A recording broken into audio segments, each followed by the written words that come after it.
dos celeiros. Quero dizer que Deus está levantando José nesses últimos dias, que vai entregar a chave dos celeiros. Aleluia. Qualquer pessoa que vier, Deus está levantando uma geração de Josés, que virão pelas suas necessidades, pela sua fome, e haverá provisão de Deus no celeiro celestial, para prover a humanidade. E Faraó disse: José só não será maior do que eu no trono. Mas na administração ele era maior do que Faraó. Porque administrar em tempo de abundância, de bonança, é fácil.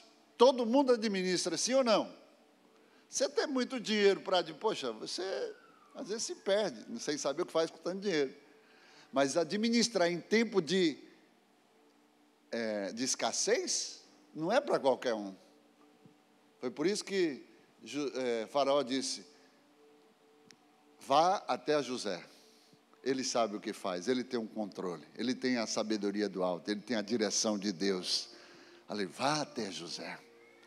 E assim que Deus vai fazer nesses últimos dias, pessoas vão vir procurando, necessitado, com fome, não somente de pão, mas, aleluia, da palavra de Deus, como diz o Senhor. Chegará o dia em que eu enviarei fome sobre a terra, não de pão, aleluia, mas da minha palavra, e Deus vai levantar uma geração de José para poder abastecer, para poder alimentar, para poder saciar a fome desse povo. Quantos Josés nós temos aqui nesta manhã? E naquele tempo, quando aconteceu a fome, as pessoas que tinham posses, elas vendiam, usavam primeiro todo o seu recurso para comprar alimento, porque sem alimento perece. Depois de vender, depois de usar o seu recurso, e acabou-se o pão, eles usaram os seus bens. Imagina que primeiro tinha dinheiro vivo, físico. Depois vendeu os bens para comprar pão. Ou entregou os bens, né, na troca de pão. Depois que vendeu os bens, os animais, né, aí sobrou o que é a terra? Terra sem semente, terra sem animal, vai produzir o quê? Eles entregaram a terra. Depois de entregar a terra, o alimento acabou. E aí? Vai morrer sem terra, sem animal, sem bens, sem dinheiro? Eles entregaram as suas próprias vidas. E disseram: nós queremos ser então escravos de Faraó, para termos alimento para a nossa subsistência. E aí José, na sabedoria de Deus, o que José fez? Então nós vamos fazer o seguinte: bom, vocês são escravos, são servos. Então Faraó vai dar, na pessoa de José, vai dar para você o alimento, vai dar para você a terra, eles entregaram a terra, vai dar para você os animais, vão dar para você o que vocês precisam para produzir, e eles tiveram de volta tudo que eles tiveram antes, para continuar produzindo agora numa configuração diferente. Só que eles não produziam para eles produziam para Faraó. E aí José falou: olha, e nós vamos fazer o seguinte: vocês vão produzir a terra, no tempo da colheita vocês vão trazer os 100% para Faraó. Porque é tudo de Faraó agora, sim ou não? Acompanha o meu raciocínio. É tudo de Faraó, vocês são escravos, vocês estão produzindo. E agora nós vamos devolver para vocês 80%. E 20% vai ficar para Faraó. E os 80% vocês vão tirar para o sustento de vocês, da família, e o restante para reproduzir, para multiplicar. com o que ficar. É mais ou menos assim essa história que Faraó aqui representa o nosso adversário. E Jesus um dia ele veio, o povo era escravo do diabo. Depois que o povo de Deus rompeu com Deus, com o governo de Deus, e permitiu um novo governo,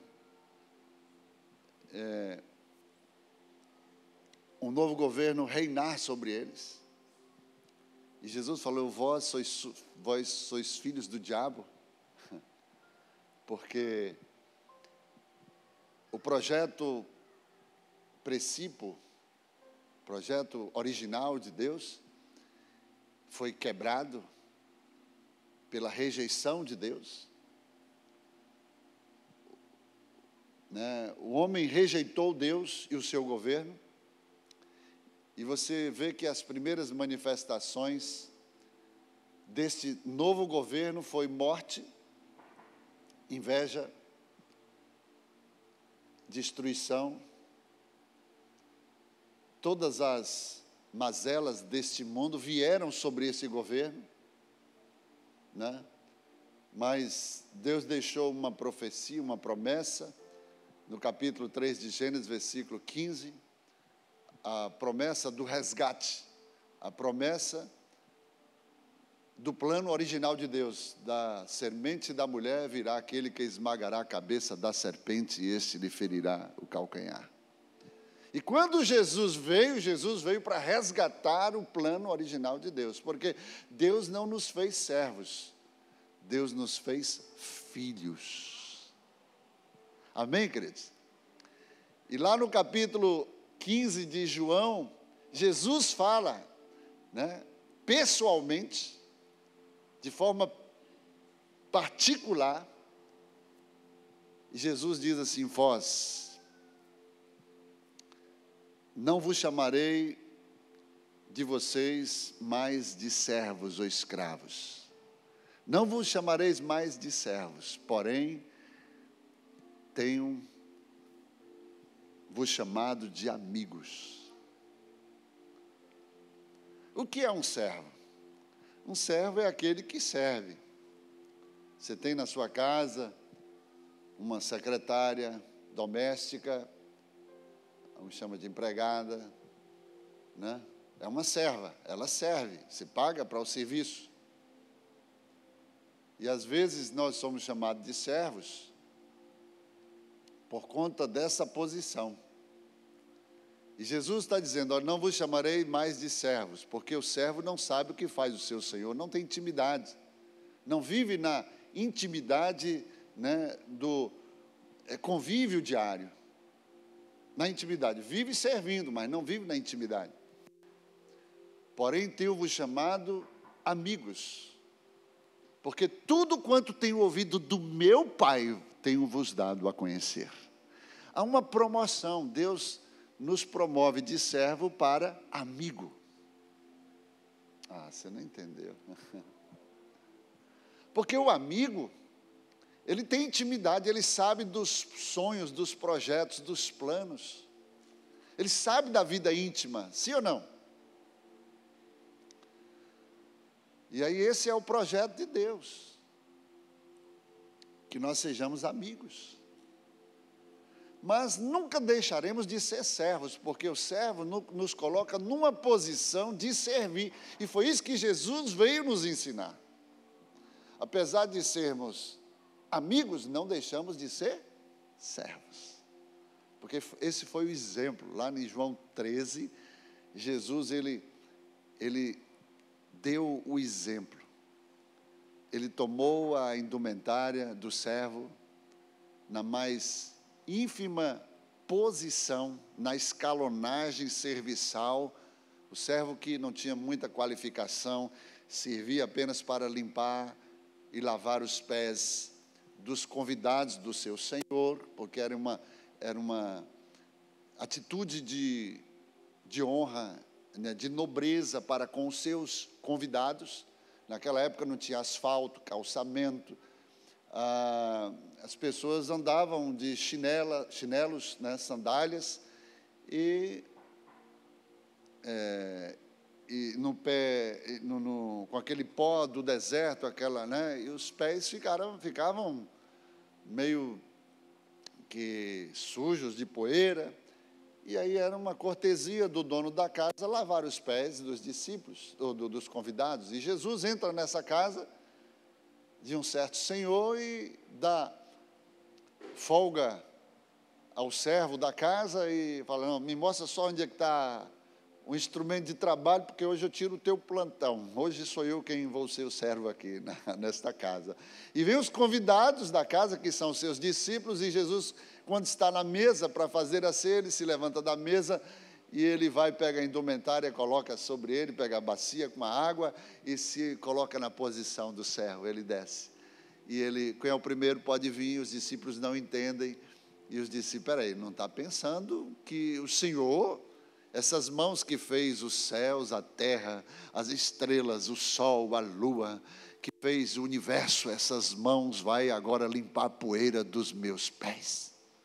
Isso foi algo muito forte. E aí Jesus falou: se eu não vos lavar os vossos pés, vós não tereis parte comigo.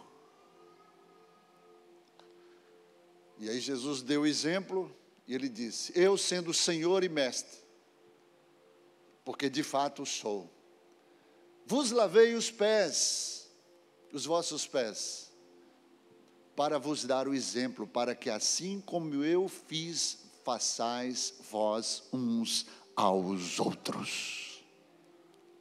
E aí ele diz aqui em Mateus, em Marcos, que o primeiro, aquele que quiser ser o primeiro, seja servo de todos. Aquele que quiser ser o maior, seja servo de todos. A gente, na nossa vida, a gente luta a vida inteira para querer ser primeiro, sim ou não? Você vai fazer uma faculdade, você quer ser o primeiro colocado, você quer estar em destaque. Isso é justo para quem se esforça, quem se prepara, sim ou não? Não vai me dizer que você vai fazer uma faculdade, você quer ser o último, quer ser o pior. Você vai fazer uma prova vestibular, você quer ser, não, importa só se eu passar. Não, todo mundo se esforça para ser o primeiro. Você vai numa maratona, não, importa que eu chegue lá. Não, você vai lutar, vai se esforçar para chegar em primeiro lugar, sim ou não? Vai em uma corrida de automobilismo, na Fórmula da Indy, né, também.